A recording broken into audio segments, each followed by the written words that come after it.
হাওড়া পুরসভা এলাকায় বেআইনি বাড়ি নির্মাণে ২,০০০ কোটি টাকা দুর্নীতির অভিযোগের তীর তৃণমূল কংগ্রেসের দিকে। এই ব্যাপারে কলকাতা হাইকোর্টে জনস্বার্থে মামলা করা হয়েছে। যদিও তৃণমূল কংগ্রেসের পক্ষ থেকে যাবতীয় দায়ে প্রাক্তন সিপিএম মেয়র মমতা জয়সওয়াল এবং প্রাক্তন তৃণমূল মেয়র এবং বর্তমান বিজেপি নেতা রথীন চক্রবর্তীকে দায়ী করেছে। স্বেচ্ছাসেবী সংস্থা হুইসেল ব্লোয়ার্স অ্যাসোসিয়েশন হাওড়া ময়দানের মেডিকেল হলে এক সাংবাদিক সম্মেলনে অভিযোগ করে হাওড়া শহরের বুকে ২০১৩ সাল থেকে ২০২০ সাল পর্যন্ত কমপক্ষে ৩,০০০ ফ্ল্যাট বেআইনিভাবে তৈরি করা হয়েছে। এই ফ্ল্যাটগুলির নির্মাণে হাওড়া পুরসভার পক্ষ থেকে কোনো অনুমতি নেই। সংস্থার পক্ষ থেকে কলকাতা হাইকোর্টের আইনজীবী এবং সিপিএম নেতা সব্যসাচী চট্টোপাধ্যায় অভিযোগ করেন, মন্ত্রী অরূপ রায়ের ঘনিষ্ঠ এক শ্রেণীর প্রমোটার নিয়মের কোনো তোয়াক্কা না করে যথেচ্ছভাবে শহরের বেআইনি ফ্ল্যাট তৈরি করছেন। এই ফ্ল্যাটগুলি মোটা টাকায় বিক্রি করা হয়েছে। ২০১৩ সাল থেকে ২০২০ সাল পর্যন্ত এই ধরনের ফ্ল্যাটের সংখ্যা কমপক্ষে ৩,০০০। এই ফ্ল্যাটগুলির আর্থিক মূল্য কমপক্ষে ২,০০০ কোটি টাকা। এই ঘটনার জন্য দায়ী প্রাক্তন মন্ত্রী অরূপ রায় এবং তৃণমূল পরিচালিত বোর্ড। এর পরিপ্রেক্ষিতে তিনি সিবিআই তদন্তের দাবি জানান। তিনি আরও বলেন, অবিলম্বে সরকারি নিয়ম মেনে বেআইনি নির্মাণ ভেঙে ফেলতে হবে। যারা জীবনের সব সঞ্চয়ের বিনিময়ে ফ্ল্যাট কিনেছিলেন তাদের জন্য বিকল্প থাকার ব্যবস্থা করতে হবে। সংস্থার সভাপতি আত্মপ্রকাশ সিং বলেন, তিনি তথ্য জানার অধিকার আইনে হাওড়া পুরসভা থেকে বেআইনি বাড়ির তালিকা জোগাড় করেছেন।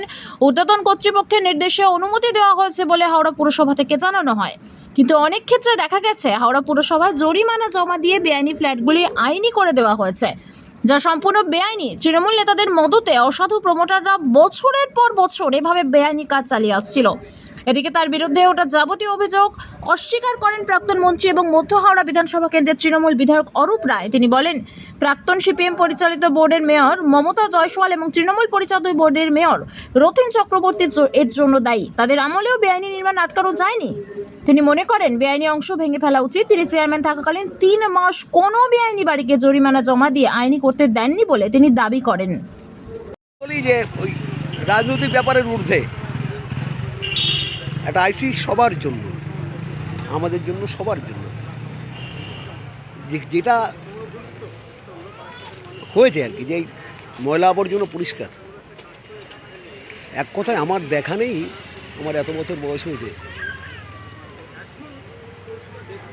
কোনো আইসি এই ধরনের কাজ করেছেন সমাজের বুকে একটা প্রশাসনিক জায়গায় বসে যে কাজটা করেছে অভূতপূর্ণ। একদম শুধু অভিনন্দন জানালে হবে না, উনি সমাজের একটা সামাজিক দায়বদ্ধতা পালন করেছেন, এটা অস্বীকার করা যায় না। খুব ভালো লেগেছে।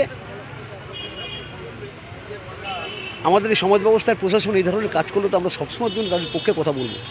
ভালো কাজ সবসময় ভালো বলতেই হবে। তো এটা অভাবনীয় কাজ করেছে, আবারও ওনাকে ধন্যবাদ জ্ঞাপন করছি।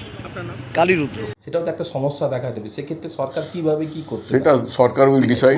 কোনো কি সরকার বুঝবে, সেটা আমাদের বোঝার দরকার নেই। তো সরকার বুঝবে, কারণ যারা বেআইনি করেছে, বেআইনি যদি অ্যাকশান নিতে হয়।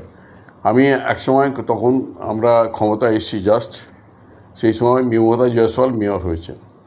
মমতা জয়সওয়ালকে বলেছিলাম যে আপনি যখন বিল্ডিংটা হচ্ছে তখন ভেঙে দিন, বেআইনি বিল্ডিংটা হচ্ছে তখন ভাঙুন। বেআইনি বিল্ডিং হয়ে যাওয়ার পর যখন বাড়িতে ঢুকে যাচ্ছে ফ্ল্যাট ওনাররা, কারণ তারা অনেকে কোনো রকমের টাকা বন্ধক দিয়ে, কোনো রকম রিটায়ারমেন্টের টাকা জমা দিয়ে, কেউ বাড়ির সোনা বইয়ের সোনা বন্ধক দিয়ে কোনো রকমের একটা ফ্ল্যাট কেনে। তাদের মাথার উপর ছাদ কেড়ে নেওয়া উচিত নয়। তারা হয়তো ভুল করেছে, কিন্তু তাদের একটু কনসিডার করা উচিত, এটা বলেছিলাম আমি। এবং সেটা একমত হয়েছিল আমার সঙ্গে মমতা জয়সওয়াল। যেগুলো যখন কনস্ট্রাকশান হচ্ছে, ইলিগাল কনস্ট্রাকশন হচ্ছে, ইলিগাল কনস্ট্রাকশান চালিয়ে যাচ্ছে, তখন কেউ ঢোকেনি, তখন ভেঙে দাও না কেন? তখন ভাঙছো না কেন? তখন ভেঙে দিচ্ছে না কেন? ডেমোলিশ করতে হবে, কড়া আইন আনতে হবে। ডেমোলিশ শুধু নয়, ডেমোলিশ, অ্যারেস্ট, খুব কড়া। এবং এমন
শেখ রতনের রিপোর্ট, পিবি নিউজ।